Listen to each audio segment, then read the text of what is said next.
CEO finds shivering girl crawling in snow. What he does next shocks everyone, you'd never guess. The climate control system of the custom-made Mercedes S-Class was an isolated cocoon of perfection, a luxury bubble sealing Alexander Sterling from the chaos of the New York blizzard. Inside, the temperature was a precise 70 F, the air filtered and silent. Outside, the world was a swirling vortex of white, the kind of aggressive snow that brought the city to a grinding halt. Alexander naturally hated it. He hated any variable he couldn't control. The snow meant delays, disrupted logistics for Sterling Corp. His critical East Coast power grid, and worst of all, an unpredictable element near his remote upstate manor. He was dressed, as always, in a bespoke, razor-sharp navy blue suit, a uniform of absolute frigid control. Even on this journey to his isolated mansion, every fold was perfect, every crease a statement of intent. His focus was entirely on the illuminated projection on the back of the driver's seat, a complex quarterly earnings report detailing the aggressive actions of his primary rival, Elias Thorne. Alexander Sterling was, by reputation and by choice, the coldest CEO in the financial world. Emotion was inefficiency, sentimentality was a liability. His company, Sterling Corp, which managed vast energy infrastructure, operated with the same relentless, systematic chill that defined its leader. He had built his empire on the belief that humanity was the weakest link. The Mercedes was navigating the final treacherous stretch of road, a private, unplowed lane leading up to his hilltop estate. The headlights cut dull, yellow holes into the wall of snow. The silence inside the car was broken only by the rhythmic whisper of the tires struggling for grip. "Visibility is near zero, sir," reported Marcus, Alexander's chief of security, who was driving the armored vehicle with practiced calm. Marcus, ever loyal and pragmatic, was the only person Alexander truly trusted, primarily because Marcus operated without sentiment. "Maintain speed, Marcus. We are not late," Alexander commanded, his voice flat, his focus fixed on Thorne's recent acquisition patterns. It was precisely then, in the middle of a thought about corporate espionage and stock manipulation, that the car shuddered violently, lurching sideways before Marcus wrestled the wheel back into line. The sudden, brutal jolt scattered the neatly arranged data on Alexander's screen, momentarily breaking his tunnel vision. "What was that?" Alexander demanded, annoyance spiking his voice. The thought of damage to his perfect machine, the disruption, was infuriating. "I don't know, sir. Felt like we hit a snowdrift, or perhaps a fallen branch," Marcus replied, his voice strained. He braked the vehicle, its massive form digging into the deep snow. Alexander sighed, a sound of supreme exasperation. This was precisely the kind of small, irritating, uncontrollable event that validated his hatred of the natural world. He reached for the heavy silver case containing his secure satellite phone. "Check it, Marcus, quickly. I have 2 hours of preparation to finish before the satellite link is active." Marcus grabbed a flashlight and opened his door, letting in a blast of freezing wind and stinging snow that violated the sterile air of the cabin. Alexander watched the light slice the darkness, his gaze impatient. He was preparing to sink back into his reports when Marcus's voice returned, strained and low. "Sir, it's not a branch. You need to see this." Alexander hesitated. Stepping out into the blizzard was beneath him. It was messy, cold, and entirely unnecessary for a CEO to inspect vehicle damage. But Marcus's tone, a subtle break in his professional composure, was enough to override Alexander's fastidious nature. Alexander opened his own door. The freezing air hit him like a physical blow, shocking his system.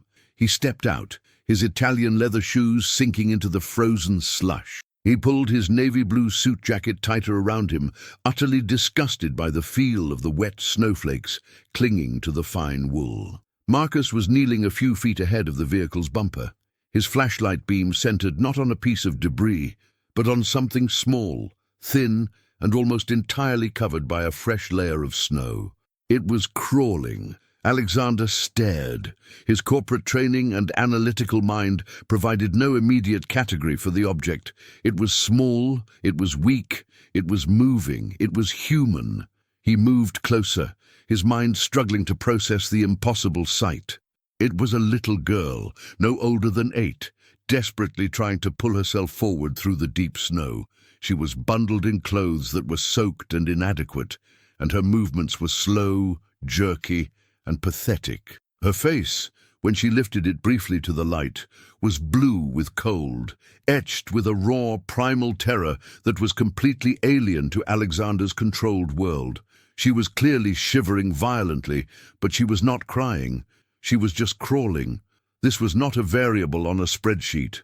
This was a direct, messy confrontation with the unfiltered vulnerability he spent his entire life avoiding. Alexander felt no immediate rush of pity or heroism. His first reaction, the purest reflection of the coldest CEO, was profound annoyance and inconvenience. How did this happen? How do I dispose of this problem with minimum disruption to my schedule? He looked at Marcus, who was frozen in place, flashlight trembling slightly. Call the authorities, Marcus. Immediately. Have them dispatch an ambulance and the state police. This is not our issue. But as he turned to retreat to the warmth of his car, the girl pushed herself forward one more desperate inch. In that tiny, raw act of will, Alexander saw not a problem, but a tiny, fierce spark of life, refusing to yield to the overwhelming cold. It was a kind of tenacity that strangely he could respect. He sighed, resigning himself to the inevitable complication. Wait, Marcus, put the light on her. We can't leave her here while we wait for the state to arrive. The paperwork alone will take until dawn. He knew, with a sinking feeling, that the quarterly earnings report and Elias Thorne's machinations would have to wait. The sudden, unexpected intrusion of humanity had just forced the coldest CEO to change his entire evening's meticulous schedule. The sheer inconvenience of the situation was the primary emotion overriding Alexander's corporate chill. He pulled his navy blue suit jacket closer, the fine wool offering minimal defense against the biting wind. The small girl, Ilara, was now silent, her body having moved past violent shivering into a dangerous stillness. Her small, soaked gloves had frozen to the ice. "Don't touch her, Marcus." "Hypothermia," Alexander commanded, his voice returning to its familiar clinical tone. He wasn't relying on humanity, he was relying on data from a long-ago first aid course. "Her core temperature is dangerously low. We need to get her to a stable environment immediately, then call for help. Waiting here will kill her." He removed his expensive cashmere scarf and gently wrapped it around the girl's head and neck, protecting her from the direct wind. It was an act less of charity and more of pragmatic triage. If she died on his property, the legal and public relations fallout would be catastrophic. Marcus, without waiting for further instruction, carefully scooped the tiny, frozen body into his arms, using the thick lining of his own coat for insulation. "Bring her directly to the sunroom, Marcus. The radiant floor heating is always active there. Do not attempt to undress her or warm her too quickly," Alexander instructed, already striding back toward the vehicle, retrieving his satellite phone. The contrast inside the mansion was jarring. The massive minimalist hall, with its perfect marble floors and stark lighting, now held the messy, unpredictable element of a shivering, nearly lifeless child. In the sunroom, Ilara was placed carefully on a plush, high-backed sofa. Alexander stood back, phone pressed to his ear, his navy blue suit a dark, imposing figure against the pale, warm decor. He was speaking to his private physician, Dr. Chen, a man whose services were usually reserved for intricate cardiovascular checks, not emergency pediatric care. "I need precise, immediate instructions, doctor. Core warming, fluid intake, blood pressure stabilization. No, I will not bring her to the hospital yet. Confidentiality is paramount. I require you to manage this remotely." For the next hour, Alexander, the CEO who controlled billions with icy detachment, was reduced to a crisis manager for a single, fragile life. He barked medical commands to Marcus, instructing him to administer warmed fluids and gently rub Ilara's extremities. He moved around the sunroom, maintaining a physical distance from the girl, but forced into intimate, desperate involvement in her survival. During a brief moment of mandated silence as Ilara's breathing stabilized, Alexander's eyes fell upon the sole item the girl had been clutching, a curious, heavy instrument. It wasn't a toy or a doll. It was a sophisticated metallic industrial temperature gauge, its casing cracked and its digital display flashing erratically. He picked it up, his analytical mind immediately recognizing the model as a high-grade tool, far too expensive and specialized for a child. It was the kind of sensor used in major energy or thermal regulation facilities. Why was a hypothermic girl clutching this in the middle of a blizzard, miles from any habitation except his own? The sight of the gauge, so out of place, introduced the first crack in Alexander's wall of calculated detachment. The girl was not just an inconvenience, she was an anomaly. He looked at Ilara, whose small hands were now limp. He noticed the quality of her remaining clothes. Though dirty and damaged by the cold, they were originally high quality, suggesting her background wasn't one of abject poverty. "Marcus, initiate a confidential sweep of the surrounding area, discreetly," Alexander ordered, his gaze still fixed on the thermometer.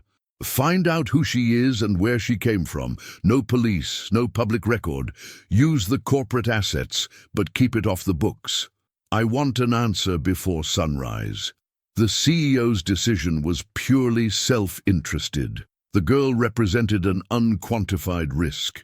If she was a random runaway, she was an easily managed PR nightmare. If she was connected to something larger, something professional, perhaps corporate sabotage, she was a threat that needed immediate neutralization. Alexander stood, adjusting his navy blue suit with a snap of professional intent. He realized he hadn't thought about Thorn or the earnings report in over an hour. The shivering little girl had done what no rival could. She had completely diverted the coldest CEO's attention. He placed the broken gauge on the table next to the sofa. The digital numbers flickered, briefly showing a spike reading of 250 Celsius before fading to black. Alexander recognized that temperature instantly. It was near the operating limit of a critical thermal regulation system within a major power infrastructure, his energy infrastructure. The CEO was no longer dealing with a medical emergency. He was dealing with a cold corporate mystery, one that had crawled right out of the snow and into his million-dollar sunroom. By dawn, the mansion was tense, filled with the unnatural silence that precedes a major crisis. Dr. Chen had arrived via helicopter despite the lingering snow, a testament to Alexander's coercive wealth, stabilizing Ilara's condition. She was asleep, swaddled in blankets and resting in a clean, high-tech guest suite, guarded by Marcus. Alexander was in his office, his sanctuary of control, reviewing the scattered data on his projection screen. He was again in his fresh navy blue suit, presenting an image of perfect, unassailable order.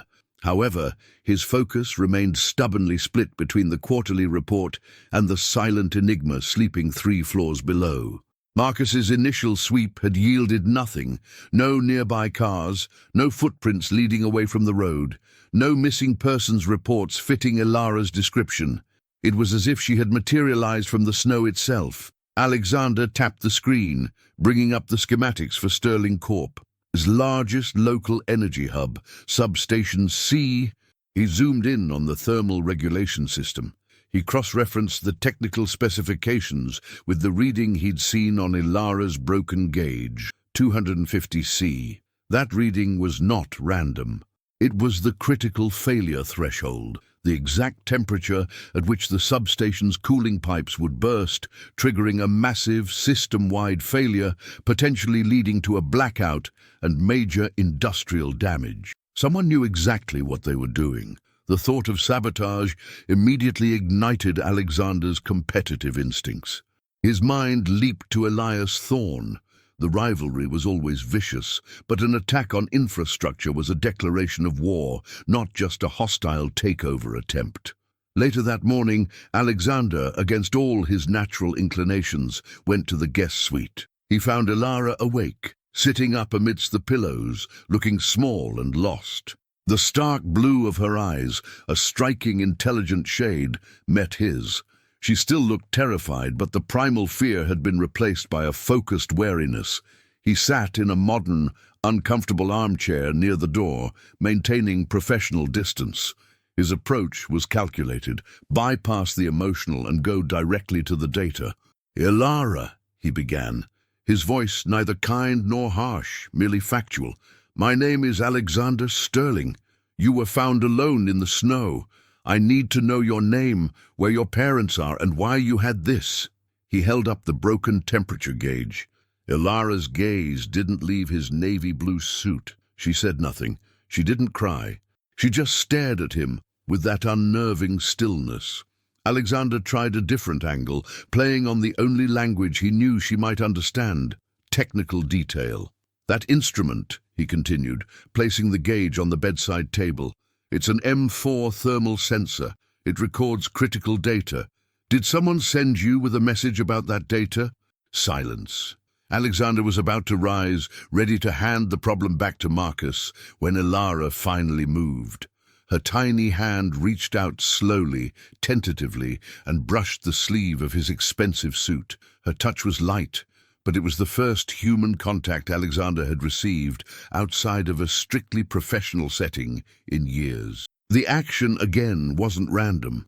Her small, dry finger traced a line on the fine wool. She then pulled her hand back and whispered, her voice rough from the cold but clear in its intent. "Daddy said, tell Mr. Sterling, the pipe is wrong, not 250. It's the pre-fault code," he said. "Substation C used the M4 to find the fault code." Alexander froze. She wasn't talking about a generic emergency. She was correcting his technical analysis. The pre-fault code was a system-specific diagnostic sequence known only to high-level Sterling engineers, the engineers who had designed the thermal regulation system. If Ilara knew this term, her connection to the company was not accidental. "Your father," Alexander pressed, leaning forward slightly, the first hint of genuine urgency in his voice. "Who is your father? Did he work for Sterling?" Ilara blinked, the effort seeming immense. She closed her eyes. "He said the pipe is wrong. They blamed him. He said, 'Run.'" And with that fragmented confession, she drifted back into a deep, necessary sleep. Alexander didn't move for several minutes. The information was too precise to be random babbling. The pre-fault code theory was a genuine proprietary diagnostic strategy.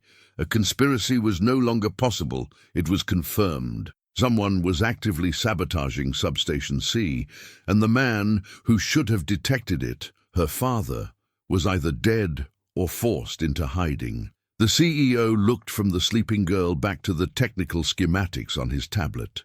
The coldest CEO had just received a critical, unsolicited data point from a shivering child, a data point that implicated a vast, dangerous plot against his empire.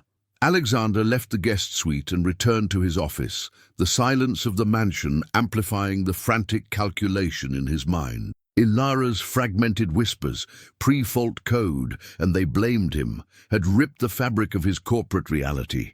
This wasn't a standard external hostile takeover. It was an internal operation disguised as a corporate failure designed to eliminate his competitor and cripple Sterling Corp. He sat at his imposing desk, the cold marble reflecting the perfection of his navy blue suit.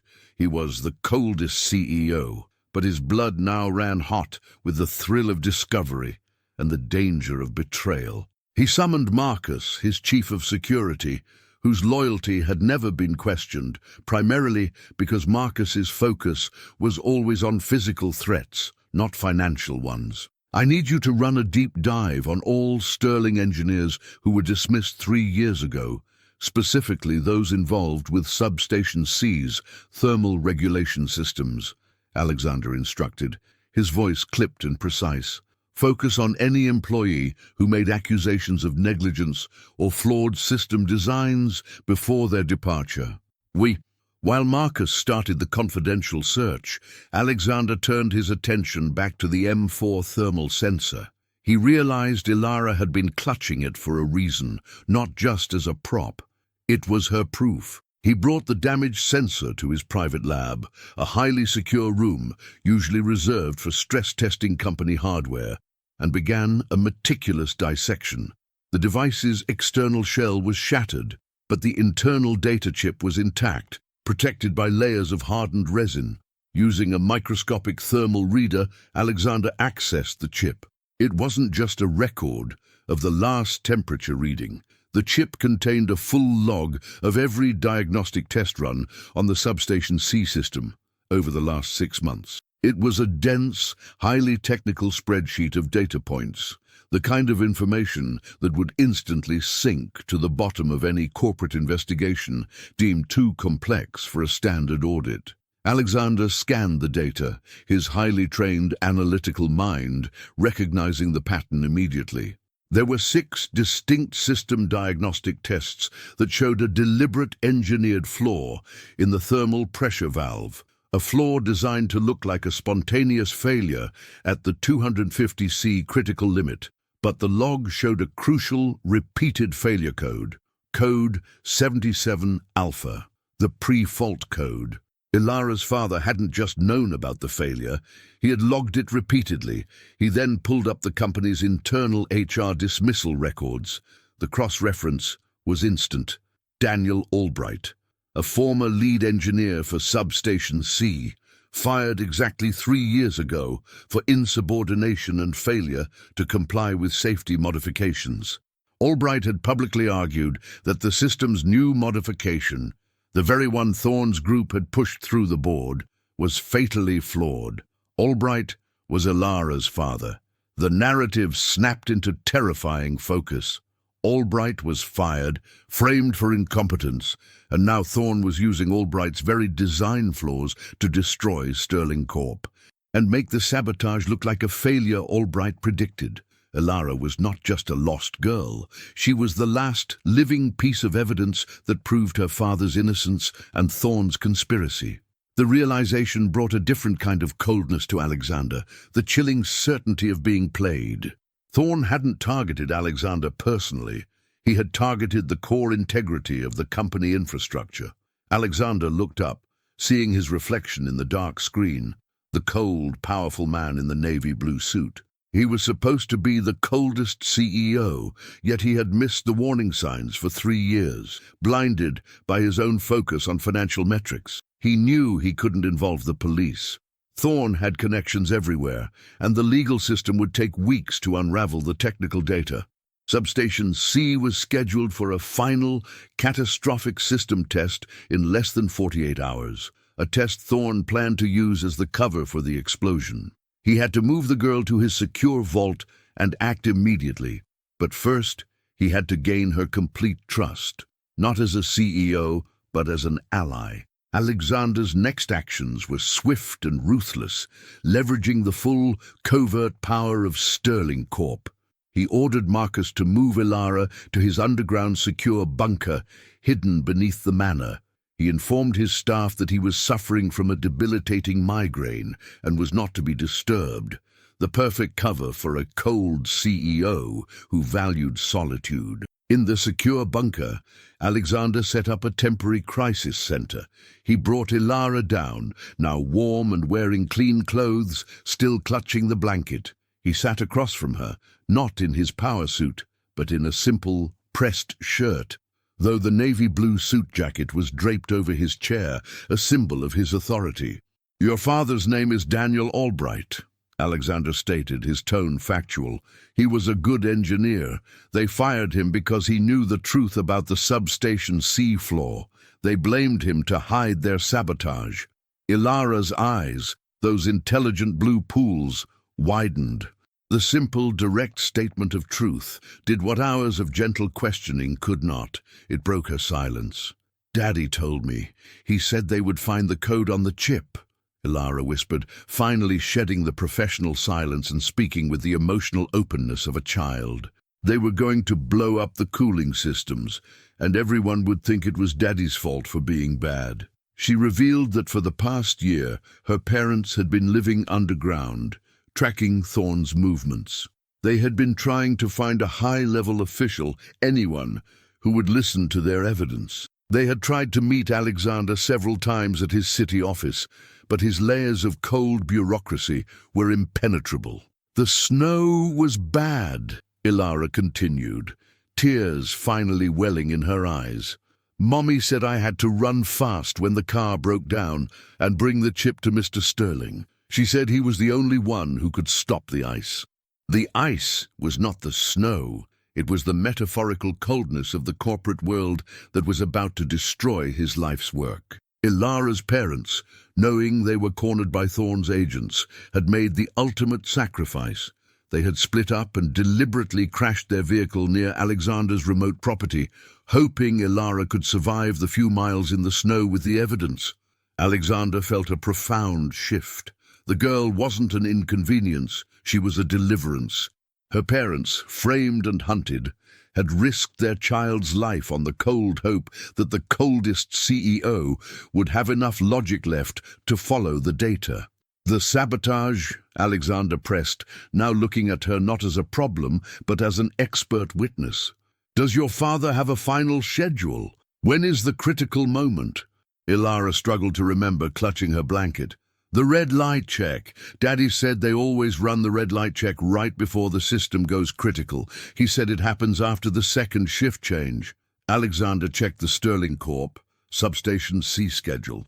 The second shift change was in 16 hours. The red light check was a proprietary final diagnostic that would indeed activate the thermal pressure valve and trigger the catastrophe. He looked at the delicate, frightened girl. She was the key to saving his company and exposing a massive criminal network. She had fulfilled her mission, delivered her proof, and now her life and the future of the city's power grid rested on Alexander's ability to shed his icy shell and act like the man her father hoped he would be. The CEO, in his temporary command center, realized he couldn't leave her. He needed her knowledge of her father's system, and he was now her protector. He was officially all in.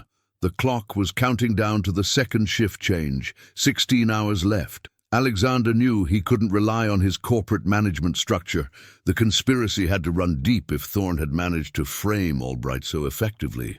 Ilara, Alexander said, moving to his secure digital map of Substation C, he pointed to the complex web of pipes and regulators.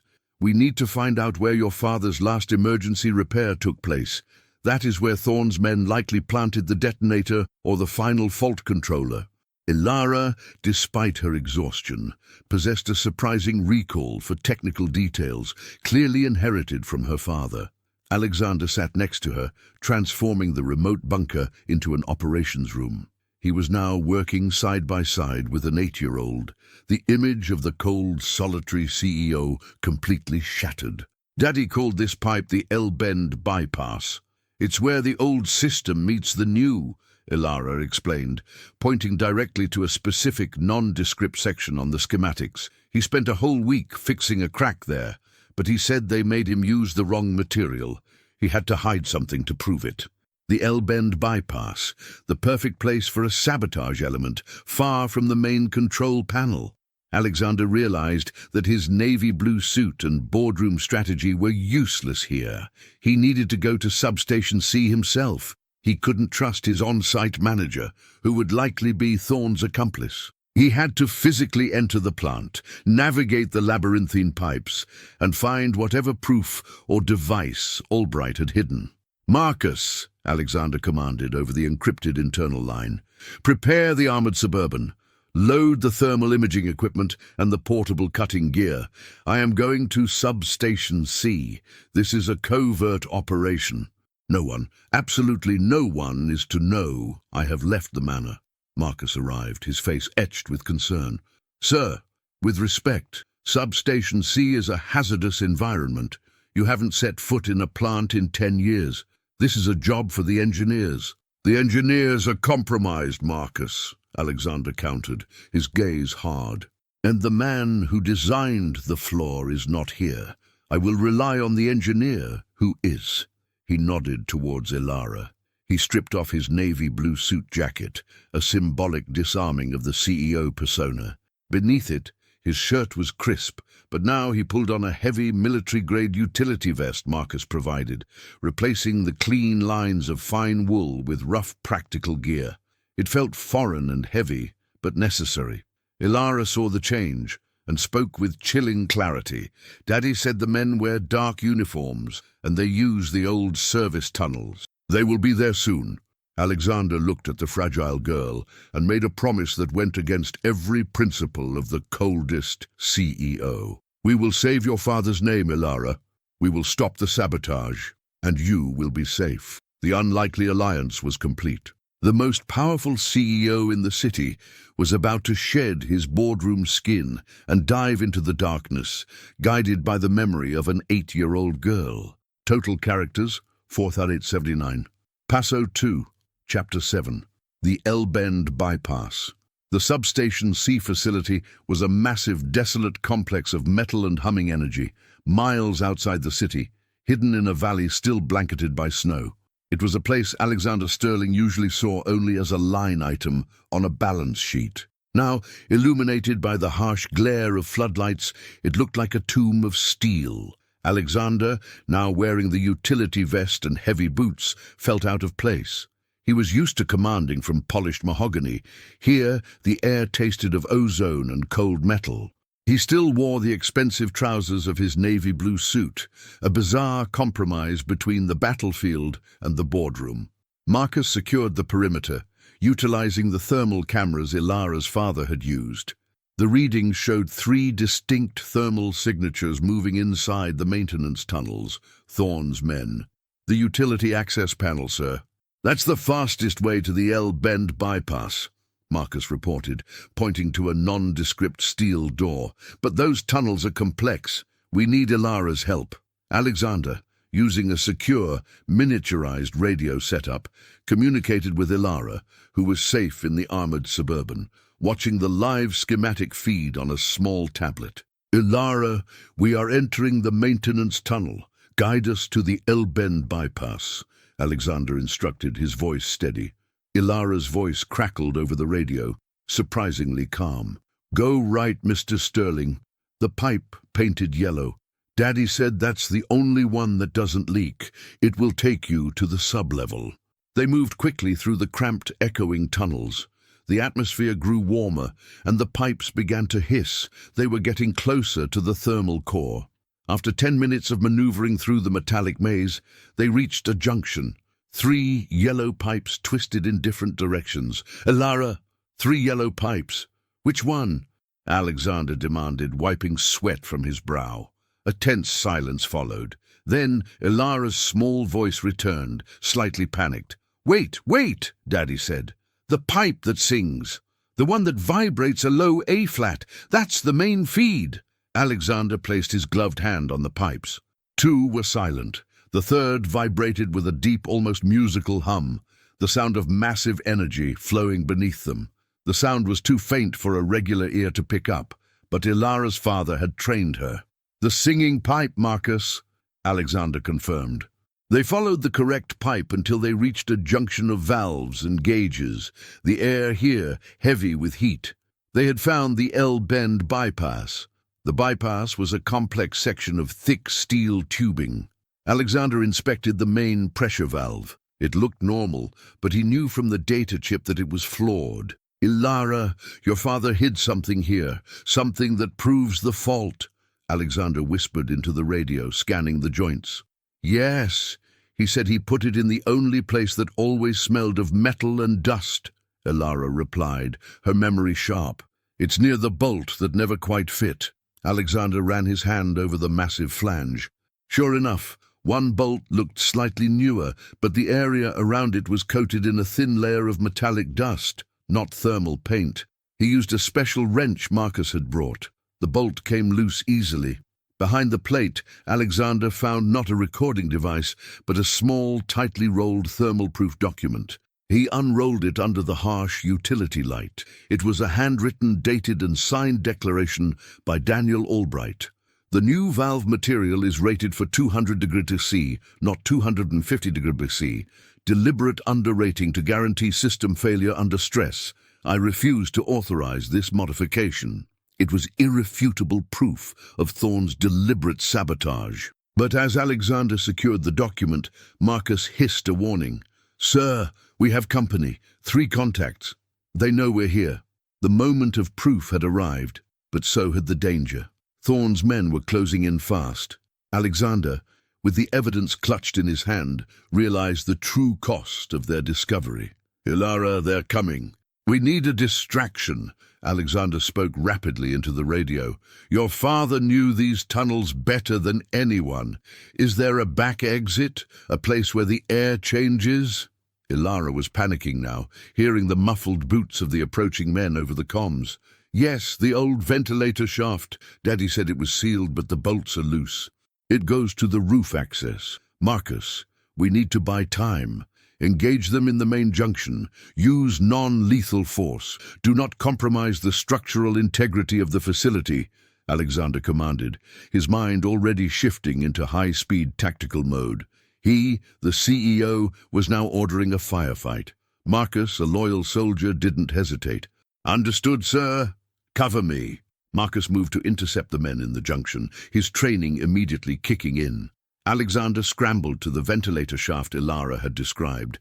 It was a dusty, heavy steel grill, barely visible under years of accumulated grime. He used the emergency cutting gear Marcus had brought. The noise of the plasma cutter was deafening in the confined tunnel, drowning out the sounds of the struggle happening nearby. As the bolts disintegrated, Alexander heard the muffled sounds of the fight, shouts, heavy impacts, and the distinct sound of Marcus's stun gun discharge. He glanced back. The tunnel was too narrow. If Thorne's men overwhelmed Marcus, they would be trapped. The last of the bolts gave way with a screech. The grill was heavy, requiring all of Alexander's strength to pull aside. He could now see the cold night sky through the narrow shaft. Freedom. "Marcus, shaft is open! Get out now!" Alexander yelled into the comms. Marcus, breathing heavily, reappeared, dragging one of the unconscious saboteurs. "2 neutralized, sir. The 3rd got away, heading for the main control room. He's going to activate the red light check early." The schedule was accelerating. They had minutes, not hours. "Ilara, listen closely," Alexander ordered, his voice tense but steady. "Where is the override? Where does your father keep his emergency codes?" Ilara, having witnessed the fight over the radio, was terrified but focused. "He said if they rush the red light check, they need the master sequence. It's in the old foreman's shed, on the wall behind the old fire blanket." Alexander knew the shed. It was an unmanned, decommissioned maintenance shack near the main power hub. "Marcus, secure the vent. Get Ilara out of the Suburban and into the shed. The shed is the safe zone. I'm going to the control room." "Sir, you can't!" Marcus protested. "The control room is where Thorne's men will be. Let me go." "No, you're compromised." "I am the CEO. I have access rights," Alexander argued, already sprinting towards the upper-level access ladder. "Find the master sequence, Marcus. I'll buy you time." Alexander Sterling, the man who meticulously avoided confrontation, was now running toward the most dangerous part of the facility, his adrenaline pumping. The man in the navy blue suit had fully shed his corporate shell and embraced the role of the reluctant hero. He knew this was the only way to save the company, and more importantly, to honor the parents who had entrusted him with their child. Alexander burst onto the facility floor, the massive turbines humming around him. The air was thick with tension. He was running towards the main control room, his heart pounding a frantic rhythm against his utility vest. The expensive material of his navy blue suit trousers was now stained with oil and grime, a badge of his transformation. Inside the control room, a frantic figure, the 3rd saboteur, was hunched over the main console. He was initializing the red light check. A large red indicator light above the panel was blinking ominously. "Stop!" Alexander roared, the authority in his voice. honed by years of commanding boardrooms, echoing across the metal floor. The saboteur, a heavy-set man in a utility uniform, spun around, shocked to see the CEO, not the security guard, confronting him. He pulled out a large wrench. "Stay back, Sterling. You should have stayed in your fancy office." "You're making a mistake," Alexander stated, maintaining his distance but keeping his voice steady. "The system is compromised. You trigger that check and you'll destroy everything. Thorne lied to you." The saboteur laughed bitterly. "Thorne pays better. He promised me a life outside this hellhole. This is happening." He lunged for the activation lever. Alexander knew he couldn't win a physical fight. He reverted to his ultimate weapon, strategy. He didn't engage the man directly. Instead, he grabbed a fire extinguisher from the wall and, with surprising force, aimed it at the central console. The dry chemical spray blinded the saboteur and flooded the complex panel in white dust, instantly shorting several minor circuits and halting the activation sequence just milliseconds before the lever was thrown. The saboteur screamed in frustration and pain. Alexander, ignoring the man, grabbed the now inactive main control panel, frantically searching for the emergency shutdown. He needed the master sequence, and only Ilara's father knew it. "Marcus, what's the code? Now!" Alexander barked into the comms. Silence. The connection was broken or jammed. He was alone. The saboteur, recovering, charged Alexander with the wrench. Alexander, relying on pure instinct, sidestepped the blow, grabbed a loose piece of pipe and swung it with the ferocity of a cornered animal, knocking the wrench out of the man's hand. A weak signal finally crackled through the comms. It was Ilara, her voice faint but determined. "Mr. Sterling, I found it, the code. It's the date Daddy was fired, 10/17/18. You have to push the blue button." Alexander didn't question it. He trusted the data. He fought the enraged saboteur back, pushed him hard against the wall, and slammed his hand onto the blue emergency override button on the frozen console. A high-pitched, piercing alarm blared through the substation. The red, blinking light stopped. The massive humming turbines began to slow down. The sabotage was stopped. The city was safe. Alexander sank to his knees, exhausted, the heavy utility vest now soaked with sweat and dust, completely ruining the trousers of his navy blue suit. He had won, not with money, but with courage. He looked up at the disoriented saboteur and with absolute cold authority said, "You are finished. You betrayed the public trust, and you betrayed the man who saved your life." The arrival of the authorities, policemen, fire marshals, and internal security teams, was swift but managed with ruthless efficiency by Alexander and Marcus. The CEO, despite his disheveled appearance, commanded the scene, presenting the thermal chip and the handwritten declaration as irrefutable proof of Thorne's orchestrated sabotage. The news spread like wildfire. The substation C collapse, expected to be a catastrophic system failure, was in fact an attempted terrorist act masterminded by Elias Thorne. The coldest CEO had become the city's unlikely hero. Alexander, leaving the authorities to clean up the corporate mess, returned to the manor. He was physically and emotionally drained. The first thing he did was change out of his soiled clothes. He stood in his pristine bathroom, looking at the man in the mirror. He was no longer the immaculate figure in the navy blue suit.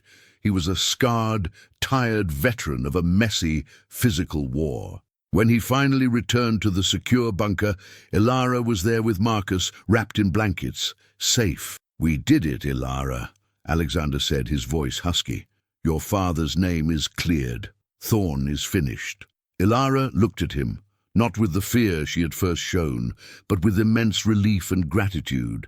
"My father, he's safe. Can we find him now?" Alexander hesitated. Marcus had managed to track down the mother, Mrs. Albright, who was in a safe house far away, waiting for news. But Daniel Albright was still missing. Thorne's agents were still out there. "Your mother is safe, Ilara," Alexander assured her. "But until the investigation is complete, we need to keep your location secret. You are the key witness." He realized the severity of his sacrifice. He had saved his company, But his life of isolation was over. Ilara, the living proof, couldn't be handed off to an orphanage or distant family. She was his responsibility, the sacred trust of her heroic framed parents. That night, Alexander sat in his sterile office looking out at the city he had saved. He wasn't reviewing financial reports, he was reviewing the ethics of his actions. He hadn't acted for profit or for pride.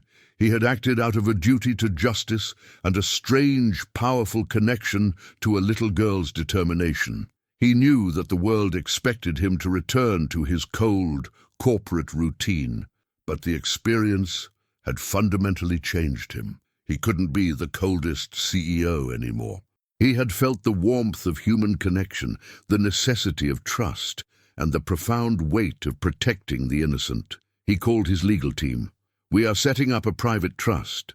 It is to be administered for the sole benefit of Ilara Albright, her education, her housing, her complete future. We are also establishing a foundation in Daniel Albright's name to support whistleblowers in the energy sector."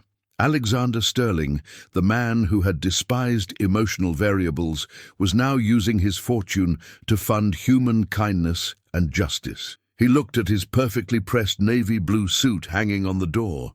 It was no longer a mask of coldness, but a uniform of responsible power. The world was reeling from the Thorn scandal. The media coverage focused on the shocking details of the corporate crime and the sudden, surprising humanity of Alexander Sterling.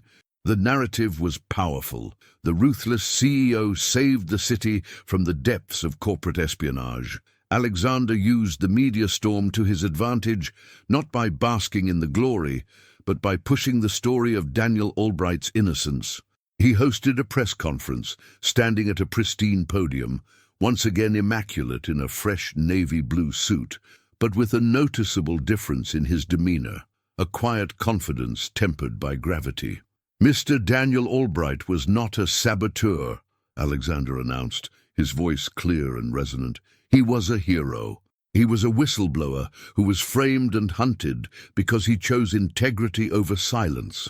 His evidence saved millions of lives and the integrity of this city's infrastructure." He then publicly launched the Albright Integrity Foundation, a non-profit organization dedicated to supporting individuals who expose systemic corruption within large corporations. He pledged his own money and the full support of Sterling Corp's legal team to the foundation. This move was the most shocking part of the whole saga. The coldest CEO was sacrificing a portion of his profit margin for a cause rooted entirely in morality. Meanwhile, Ilara was adapting to life in the manor. She was no longer frightened, but her silence remained a protective barrier. Alexander recognized that money and safety weren't enough. She needed a family. Alexander's life had been utterly reorganized around the presence of the small girl. His early morning strategy sessions were replaced by quiet breakfasts where he learned to tolerate children's cereal. His late-night reports were shelved in favor of reading fairy tales, which he did with the same intense focus he applied to financial documents. He found himself looking at the world through Ilara's perspective, a world of stark, simple truths and clear moral lines. Marcus, observing the profound transformation, finally broke his long-held silence. "Sir, I have located Mrs. Albright. She is safe, but Mr. Albright is still missing. We believe he is attempting to clear up a final piece of evidence before resurfacing. He is buying time," Alexander concluded, rubbing his temples. "He won't surface until he knows the threat is completely neutralized." The CEO realized the hunt wasn't over. Thorn's network was vast, and one of his key operatives, a man named Victor, was still at large, possibly with a secondary plan of attack. Alexander looked at the manor, no longer seeing a lonely sanctuary but a temporary fortress.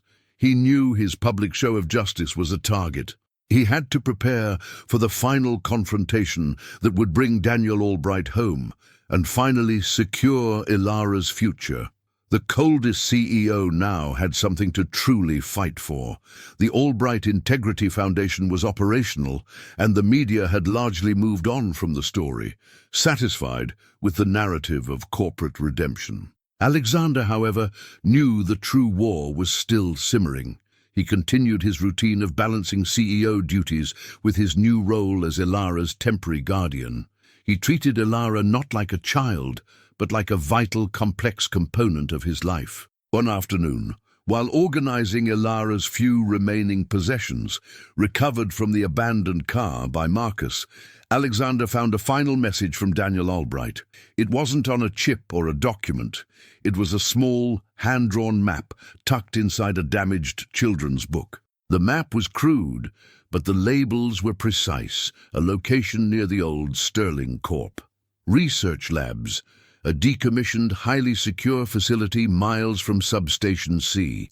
The map had a single, cryptic instruction written in Albright's technical hand. Final fail-safe. Use the pre-fault code. Alexander immediately understood. Albright, knowing his life was in danger, hadn't relied solely on the thermal chip. He had placed a secondary, unassailable fail-safe, a final piece of evidence or a device, in a remote location. This was his last desperate move to ensure Thorne's total destruction. Marcus, prepare a covert team. We are going to the old research labs. Bring the tools needed to access a level 5 security vault, Alexander commanded. He was dressed in his navy blue suit, but now wore the heavy jacket and carried a secure briefcase, tools of a different trade. Ilara saw the map and with a shudder confirmed its meaning. Daddy said if he had to run, I had to be safe. He said this was the key that would keep us together forever. The final confrontation was no longer just about justice. It was about the key that would bring Ilara's family back together. At the abandoned research labs, the security was silent but impenetrable. Alexander, using his personal CEO clearance codes, disabled the outer perimeter alarms. They descended into the cold, dark sublevels, a maze of empty labs and forgotten server rooms. Following the crude map, they reached a massive steel vault door. This wasn't the corporate vault. This was a black site, used only for highly classified government-level projects. Alexander scanned the key code panel. The vault had no external lock. It required a numerical sequence. The pre-fault code, Alexander murmured, recalling Ilara's earlier phrase. He entered Daniel Albright's firing date, 10/17/18. The vault door remained sealed. He tried the technical code from the thermal chip, code 77 Alpha. The vault door remained sealed. He was missing the final key, the final piece of human ingenuity. They were running out of time and options. The research labs were too remote to call for backup, and the vault's security system was too advanced for brute force. Ilara, think. The fail-safe, Alexander urged, his voice tight with tension.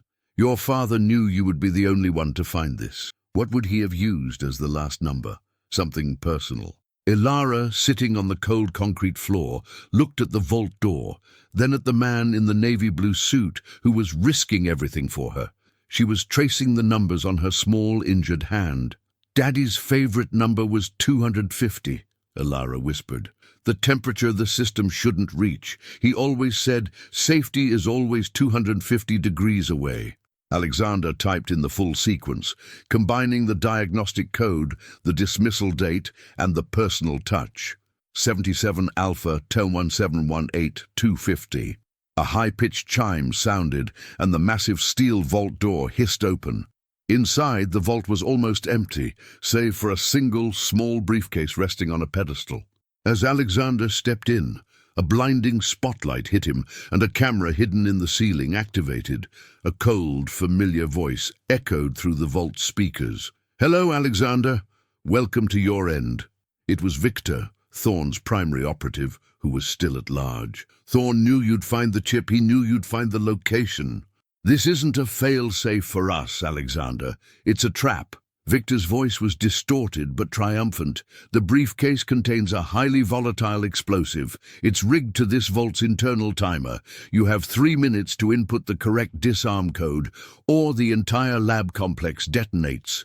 Thorne wins his final victory, a fatal accident for the heroic CEO. Alexander didn't panic. He looked at the briefcase, then at the massive, secure vault door. He had been baited. He was trapped. "What is the code, Victor?" Alexander demanded, his voice dangerously calm. "It's a riddle, Alexander. Something only the coldest CEO will understand. The code is the numerical value of the ultimate betrayal." Alexander realized the depth of Thorn's sickness. He wasn't just trying to kill him, he was trying to break him mentally. He ran back to Ilara. "Ilara, Victor set a trap. I have to disarm an explosive. The code is the ultimate betrayal." "What is that number to your father?" Ilara was shaking, but her eyes were focused. "Daddy said the number of betrayal was the 2 dates he was lied to. The date Thorn promised him safety and the date he fired him. They were 15 days apart." Alexander knew the dates, October 2nd and October 17th. The difference was 15. He rushed back into the vault. The timer was ticking down from 01:30. Alexander typed 15. The vault speakers hissed. "Wrong, Alexander. You forgot the 0. The timer was a brutal, flashing red light. 00:45. Alexander realized his mistake. The betrayal wasn't 15 days. It was 15 days multiplied by the number of years Thorn had planned the betrayal, 20 years. The numerical value of the ultimate betrayal was 15, 10, 20, 300. But that wasn't a combination. He returned to Ilara, desperation now a sharp edge in his voice. "Ilara, think, the ultimate betrayal. What is the final number?" Ilara, calmer now than Alexander, remembered a specific conversation with her father. "Daddy said the day he was betrayed, Thorn signed a document. He signed it with the number of fingers he used to sign it, multiplied by the years of the lie. Thorn only signed with his right hand, 5 fingers. The lie was 20 years long. 520, 100, Alexander, his heart pounding, ran back into the vault. 0010, he typed 100. Beep, beep, beep. The timer stopped. The red lights vanished. The speakers crackled. Victor was screaming. "Impossible! I made the code personal. How did you—" "You made the code personal to Thorn's greed, Victor," Alexander said, picking up the briefcase. "But I had the key to the human element. You lost." Inside the briefcase, he found what Albright had intended. A full confession, video recorded, detailing Thorn's network, the names of the operatives, including Victor, and the complete, irreversible proof of his guilt. Alexander walked out of the vault carrying the briefcase and the truth. The next day, the media storm reached a fever pitch. Alexander, in a press conference that was broadcast worldwide, unveiled the Daniel Albright fail-safe. Thorn's entire network was exposed, and every accomplice, including Victor, who was tracked and apprehended in the labs, was arrested. The final act of the story was the CEO's sacrifice. He stood before the cameras, his navy blue suit, now a uniform of morality, and announced the completion of the Albright Integrity Foundation. He personally guaranteed justice for every single family wronged by Thorn. The city was in shock. The man they called the coldest CEO had risked his life, his fortune, and his professional image to pursue justice for a man he had never met, all because of a shivering little girl. What he did next truly shocked everyone. He abandoned his icy exterior for good 3 months later. The Sterling Tower was a different place. The air of cold, solitary efficiency had been replaced by a subtle, almost imperceptible warmth. Alexander Sterling was still the CEO, still ruthless in business, but his priorities were fundamentally altered. The navy blue suit was still his uniform, but he wore it now with the weight of responsibility, not isolation. Alexander stood in his office, looking at a framed photograph, a picture of Daniel and Mrs. Albright, finally reunited with their daughter, Ilara. The Albright Integrity Foundation was thriving, fully funded by Alexander, and changing the landscape of corporate accountability. Ilara was a permanent fixture in Alexander's life. After a period of recovery, the Albrights decided to accept Alexander's help, but not his fortune, choosing a quiet life of teaching and advocacy. However, Ilara refused to leave the manor. She had found a mentor and a father figure in the man who risked his life for her.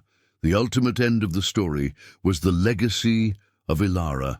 Alexander legally adopted her, a final public declaration of his transformation.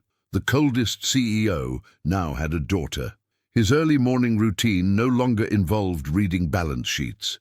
It involved helping Ilara with her advanced mathematics homework, a pursuit they both enjoyed with intense focus. The old M4 thermal sensor, fixed and cleaned, sat on Alexander's desk, not as a reminder of corporate failure, but as a symbol of the day his life changed.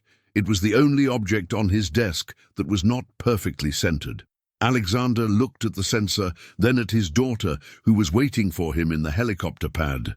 He walked toward the door, leaving the silence of the office behind. His navy blue suit was no longer a cage of control. It was the coat of a man who had finally found true warmth. The secret Ilara revealed was not just about corporate sabotage. The secret was that the coldest CEO had a heart that simply needed a small, shivering girl in the snow to remind him of its existence.